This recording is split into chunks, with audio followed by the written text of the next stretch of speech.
ये हमें बहुत प्राण प्रिय बात लगी है, इसलिए दोबारा इसको कह रहे हैं। बाहे निरुद्धे मनसः प्रसन्नता, मनः प्रसादे परमात्म दर्शनम, तस्मिन् सुदृष्टे भवबंधनाशो, बहिर्निरोधा पदवी विमुक्ते।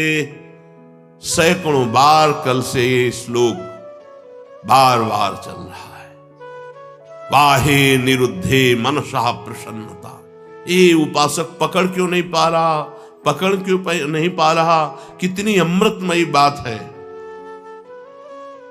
एक प्रार्थना हम करना चाहते, सरल भाव से आप समझ लो इसका अर्थ, वो हमारी तरफ से प्रार्थना है। 1 महीने की केवल हमें समय दो, 1 महीने का। आप 1 महीने कोई इच्छा नहीं करेंगे, जैसी सामने परिस्थिति आए उसको भोग लो, इच्छा मत करना। 1 महीने का केवल समय दो। हम कोई साधन नहीं बता रहे, इच्छा ही नहीं करनी।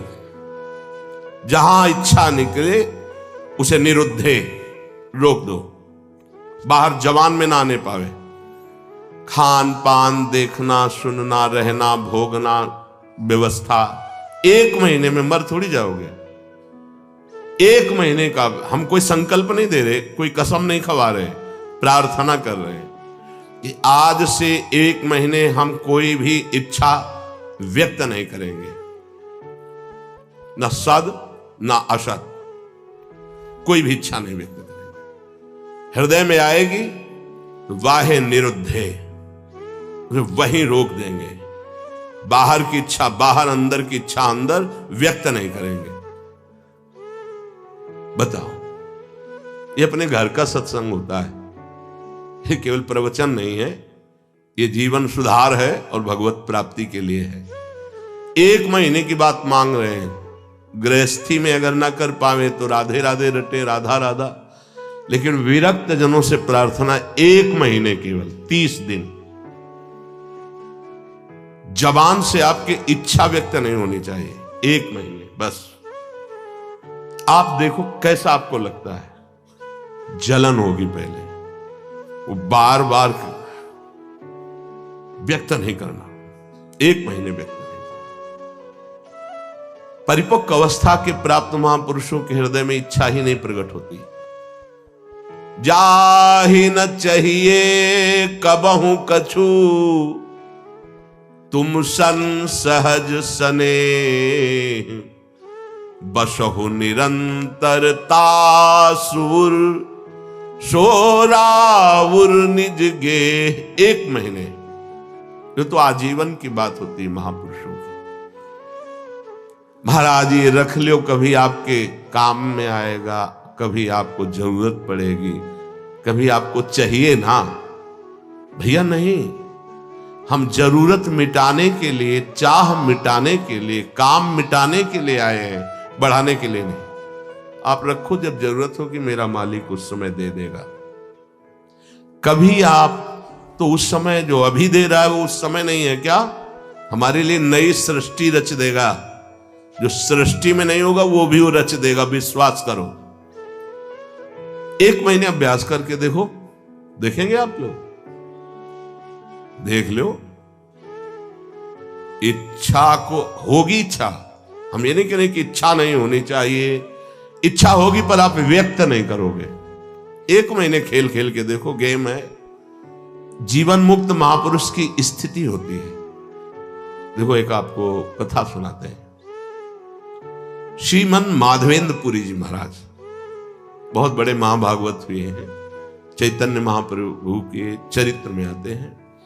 ईश्वरपुरी जी के गुरु श्रीमन माधवेंद्रपुरी। ईश्वरपुरी जो महाप्रभु चैतन्य देव के प्रथम गुरुदेव थे, फिर सन्यास के गुरुदेव भारती जी महाराज हुए। तो श्रीमन माधवेंद्रपुरी जी महाराज जब क्षीर चोरा गोपीनाथ जी जो कहे जाते हैं, गोपीनाथ जी के दर्शन करने गए तो वहां शयन के समय कुल्हड़ में बड़ा ही पवित्र और स्वाद युक्त खीर का भोग लगता था। जब ये महिमा सुनी खीर की और भोग लगता देखा तो उनके अंदर इच्छा हुई कि अगर एक कुल्हड़ प्रसादी मिल जाए तो स्वाद लेके हम देख लेंगे कि प्रभु को ऐसा खीर का यहां भोग लगता है तो अपने ठाकुर जी को ऐसा ही खीर का भोग लगाएंगे। जो ही इच्छा जागृत हुई, जलन पैदा हुआ। अरे इच्छा कैसे जागृत हो गई? तो अंदर से विवेक कार्य कर रहा है, बचाने का जलन। ये तो प्रभु के भोग के लिए इच्छा, फिर भी इच्छा कैसे हुई कि मुझे एक कुल्हड़ मिल जाए? तुरंत प्रणाम किया और वास चल दिए। अब रात्रि का समय आ रहा था तो उसी गांव के किनारे एक वृक्ष के नीचे बार बार ये प्रश्न मन से, तूने इच्छा क्यों कर ली? बार बार उत्तर आता कि प्रभु के भोग के लिए इच्छा की है कि अगर मिल जाता तो स्वाद ले लेते और वैसे ही खीर प्रभु को लगाते अपने। नहीं, फिर भी इच्छा क्यों? बार बार धिक्कार मन को कर रहे थे। इधर महाभागवत की इच्छा भी भगवान बने थे और उसका पोषण भी भगवान करते। जो निरीह जन है, जिनके अंदर इच्छा ही नहीं है, उनके हृदय में कोई इच्छा प्रकट होती तो लीला प्रकट करने के लिए होती। जो कई कुल्हड़ थे उनमें से एक कुल्हड़ छुपा लिया ठाकुर जी ने अपने वस्त्र के नीचे, घाघर के नीचे, जो नीचे का वस्त्र उसमें छुपा लिया और सामने रखे हुए हर भोग के कुल्हड़ उठा करके ले गए। जब शयन कराने गए तो देखा एक कुल्हड़, कहा ये कैसे, यहां कैसे आ गया प्रभु के वस्त्र की? तो प्रभु ने कान में कहा उनके, प्रभु मूर्ति नहीं है, तुम जैसी भावना करोगे वैसे।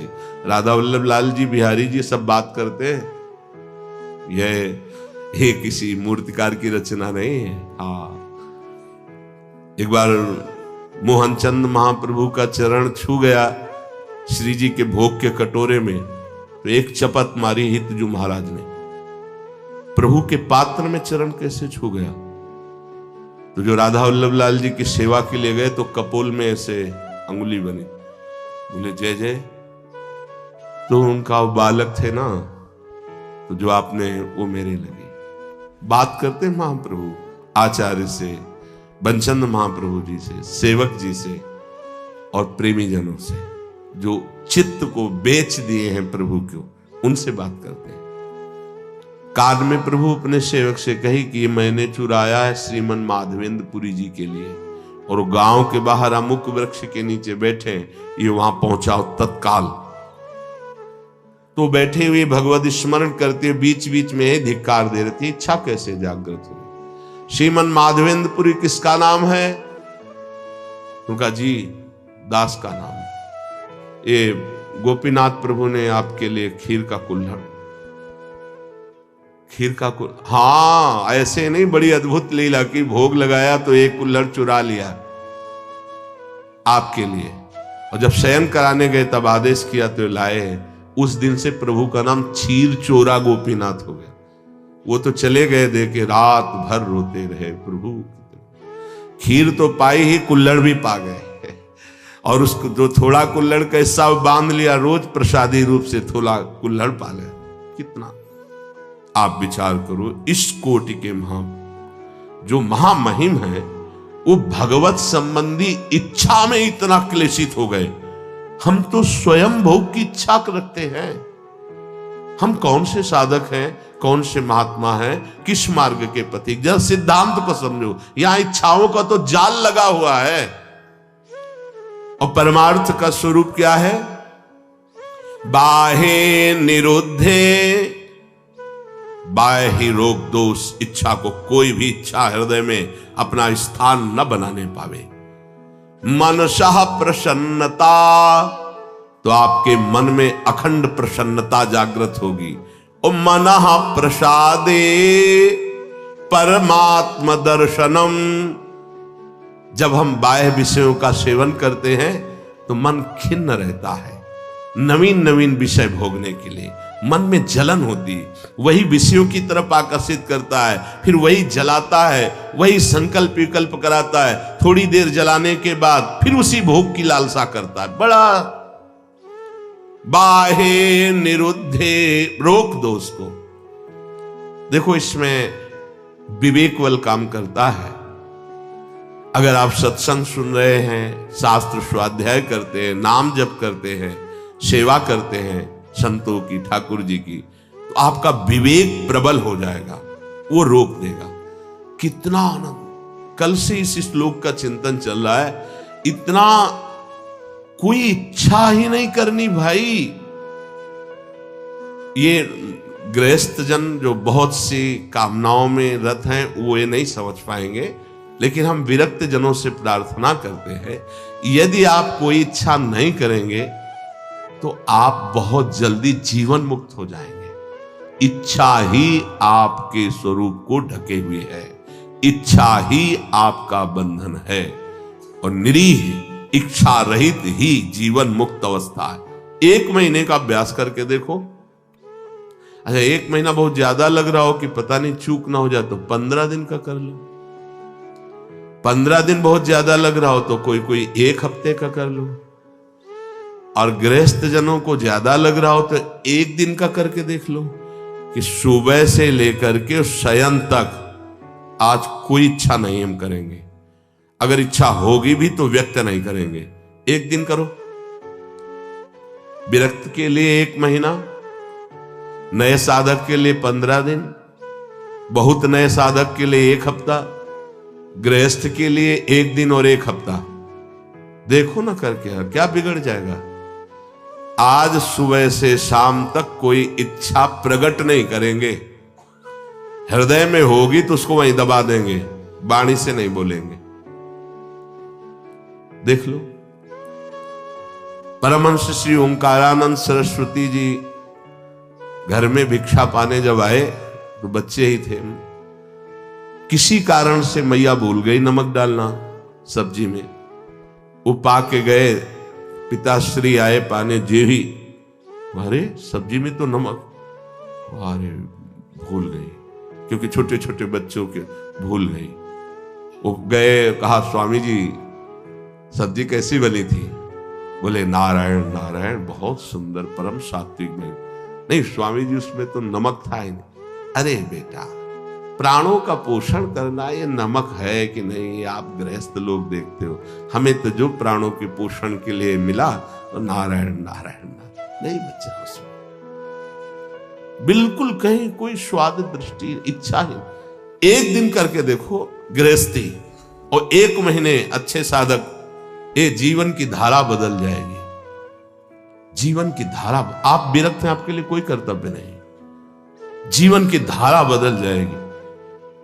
बस कट्टरता पूर्वक एक बार इस बात पे आना कि नहीं बोलना, स्वास्थ्य बिगड़ जाए, प्रारब्ध भोग लेंगे, लेकिन हम कहेंगे नहीं। 1 महीने के लिए आपके साथ हम भी हैं। मेरी स्वामी जो पहले से ही उसे देख रही, इच्छा क्यों? अगर हुई है तो चुप हो जाओ ना, वही इच्छा देने वाली तो वही पूर्ति करने वाली। इच्छा हुई, नहीं पूर्ति हुई तो उनका विनोद है, पूर्ति हो गई तो उनका दुलार है। दोनों में हमें पूर्ण ही रहना है, हमें इच्छा नहीं करनी। ठीक है, पकड़ी गई बात। 1 महीना अपने विरक्त जन इच्छा नहीं करेंगे। पक्का नहीं, पक्की बात करो। हाँ नहीं, देखो ना आप इसमें जीवन मुक्त अवस्था की तरफ कदम है। 1 महीना जीवन मुक्त रहकर फिर आगे का तो अभ्यास पुष्ट ही होगा। 1 महीना कोई इच्छा नहीं, आएंगी परिस्थिति, बस कहना ही तो है, नहीं कहना ही नहीं है, कुछ नहीं कहना। 1 महीना नहीं बोलना है इस विषय पर कि आज हमारी ये इच्छा है, बोलना नहीं। आगे चले पक्का। और 1 दिन आप लोग गृहस्थ जन करके देखो कि आज एक पूरे दिन में कोई आकर के ऐसी प्रतिकूल परिस्थिति करेगा तो फिर आपकी इच्छा जागृत। हर इच्छा में देखना, केवल खान पान में नहीं कि हमारी इच्छा के विरुद्ध वो बोल रहा है तो हम नाराज हो जाए। नहीं, हमारी इच्छा नहीं है, तुम नाराज क्यों होंगे? हमारी इच्छा नहीं अनुकूल बोले तो प्रतिकूल बोल रहा है, मुझे कोई परेशानी नहीं। इसीलिए 1 दिन दिया है, क्योंकि गृहस्थी में बहुत 1 दिन शांत, एकदम चुप, अंदर जो आए उसे सह जाओ। और 1 महीने अपने लोग, ये केवल खान पान की इच्छा के अंतर्गत नहीं है, संपूर्ण इच्छाओं के अंतर्गत है। ना लोक की ना परलोक की कोई इच्छा नहीं। हम आएगी हृदय में तो उसको नोट करेंगे, लेकिन बाहर नहीं बोलेंगे। और उस इच्छा की छानबीन करेंगे ये इच्छा क्यों आई है, किस गलती से आई है, या किस कमी के कारण आई।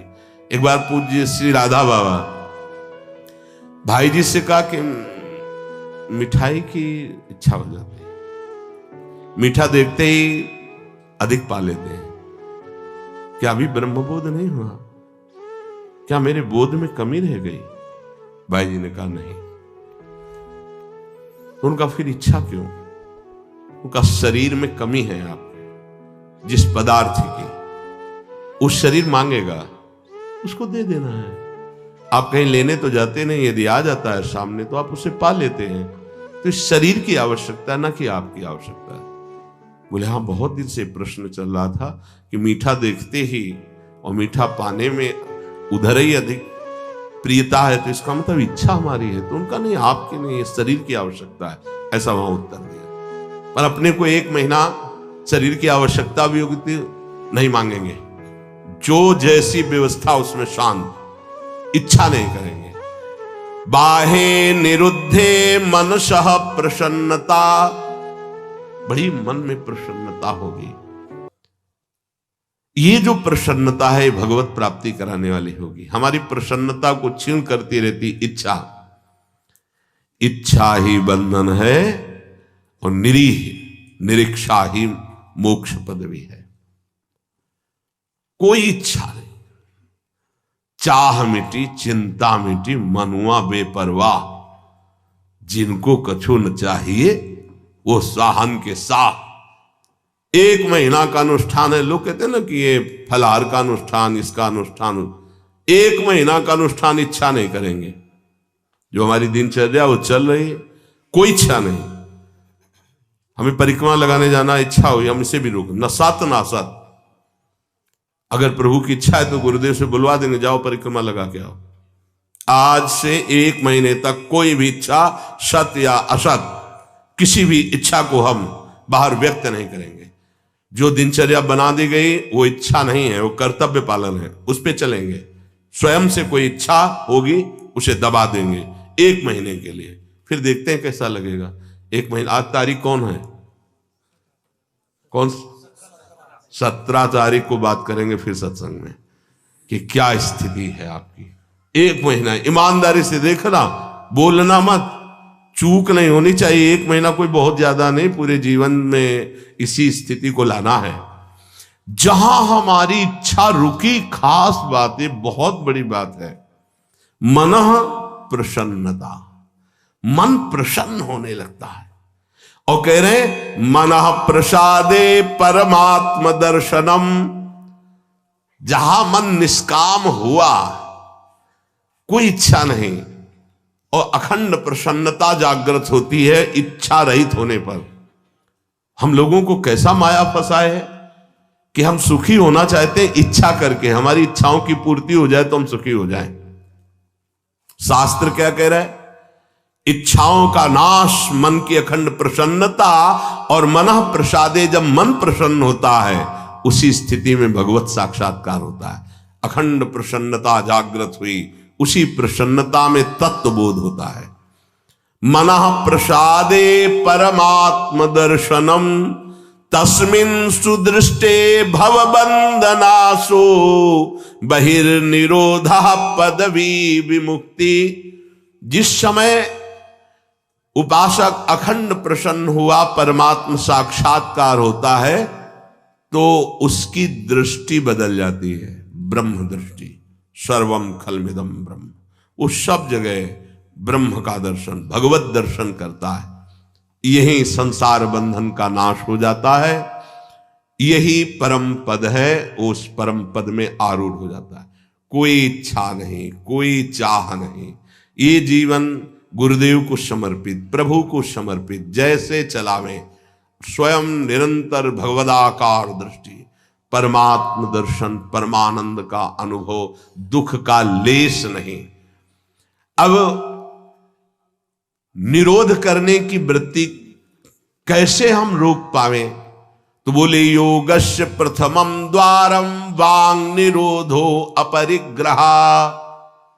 पहले वाणी को रोक दो, उचित बोलो केवल, जितना शास्त्र सम्मत बोल सकते हो उतना बोलो, अन्यथा मौन रहो। नाम कीर्तन, वाणी गायन, पहला योगस्य प्रथमम द्वारम, कल चर्चा हुई थी। दूसरा अपरिग्रह, कोई भी चीज अपने पास ऐसी न रखी जाए जो हमारी इच्छाओं का वर्धन कर दे। अगर वस्तु समीप रहेगी तो वो अपना प्रभाव दिखाएगी, इच्छा प्रकट कर देगी विरक्त के लिए। जो सीधे परमात्मा साक्षात्कार के लिए चला है, अपनी कुटिया में बस जितना मन को चंचल ना कर पावे उतना है। महापुरुषों ने सदैव ऐसा ही किया है। गुरुदेव भगवान की आज्ञा से तेहरा से सुबह 7 और 8 के बीच में जाके चून मांग लाते। उसी चून की जो बाजार गए, सब्जी मंडी से घूमे आए, जो उनकी झोली में डाल दिया, वो सब्जी बना ली, नहीं तो 2 रोटी बन गई। महाराज जी उसी गुरुदेव भगवान को देखा है। महापुरुषों ने भगवत प्राप्ति के लिए इच्छाओं का दमन किया, इच्छाओं का नाश किया। देखो अब क्या होता है, अपने लोग बड़े बहाने से अपनी वासना का पोषण करने लगते हैं। अमुक चीज तो बोले आज श्री जी की यही इच्छा है, हाँ ठीक मान लेंगे आपकी बात, भोग लगाइए और बांट दीजिए, पशु पक्षी सबको बांट दीजिए। आप उठाइए झोली, जाइए मधुकरी मांग के सूखी रोटी लाइए, फिर तो पता चलेगा आप श्री जी की इच्छा का अनुमोदन करते हैं। श्री जी की इच्छा के बहाने से हम अपनी वासना का कभी कभी पोषण करते रहते हैं। देखो गोविंद देव जी महाराज ने बाबा बलराम दास जी झाड़ू मंडल के जो थे, उनसे यही कहा था कि हम तो, हमारा संपूर्ण जगत हम तो सब पाएंगे, लेकिन आप तो अब श्री जी के प्रसाद के बहाने इतना हलवा पूड़ी कचौड़ी पकौड़ी सब, वो तो उनका भोग लगेगा, महाराजा धीराज है हमारे, और रोज पाएंगे तो पेट बढ़ेगा, गैस बढ़ेगी, चर्बी बढ़ेगी, भावनाएं वैराग्य से रहित हो जाएंगे। बात मान लेना, भोग लगे सबको बांट दो, थोड़ा थोड़ा भर पेट। अपने यहां जैसे जाते हैं साधक तेहरा से 100 200 50 जो भी रोटी मिलती है इकट्ठे मांग के लाते हैं, फिर पाते हैं, वही उदर भरो माधुकरी से, रूखे सूखे से भोग लगाओ, रोज भोग लगाओ और उसे बांट दो। इतना इतना अगर सो तो कोई, हम माधुकरी से अपना अगर यार प्रभु को जो प्रसाद भोग लगा है उसमें से सूखा और जो अच्छा अच्छा पदार्थ है वो और सबको, पशु पक्षी भी तो वृंदावन के संत हैं, बांट दिया। एक बार पंडित रामकृष्ण बाबा राधा रमन जी गए तो दोना भर करके सब मिठाई का प्रसाद, तो बाबा तो बहुत शासन करते थे, वे गोसाई जी महाराज हमको तुलसी दल और चरणामृत दीजिए, ये मिठाई महाराज पाते हैं औरों को बांट दीजिए, हमें तो तुलसी दल और चरणामृत दीजिए। बहुत सावधान। गुरुजन जो हमारे आचरण करते हैं हमको वैसा चलना पड़ेगा। बहुत कम समय में बहुत ऊंचाई पर चढ़ना है, कृपा है हमारे ऊपर, हम इनकी सावधानी रखें। जब सत्संग मिल रहा है तो बहुत बड़ी कृपा मिल रही। हमारी पहली सीढ़ी है परमार्थ की वाणी को एकदम संयम में रखें। दूसरी सीढ़ी, आप अपने पास उतना ही वस्तु रखें जितना प्रयोग करना है। अगर आप ज्यादा रखेंगे तो आपका मन चंचल होगा। कमरे में घुसने पर अगर कोई ज्यादा वस्तु हो तो तुम्हें बोझा लगनी चाहिए कि ये एक्स्ट्रा क्यों टंगी हुई है, ऐसा होना चाहिए। बिल्कुल साधारण जीवन, असाधारण चिंतन। हे साधारण जीवन, असाधारण चिंतन।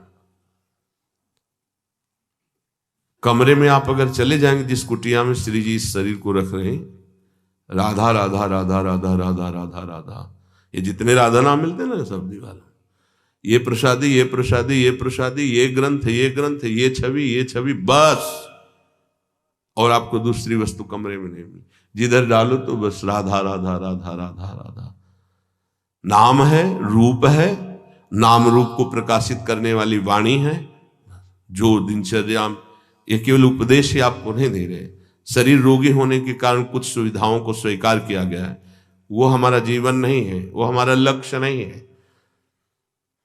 जीवन में प्रतिग्रह लेना उतना जितना हमारे जीवन का यापन होना है, नहीं तो नष्ट हो जाओगे, पक्का समझ लो।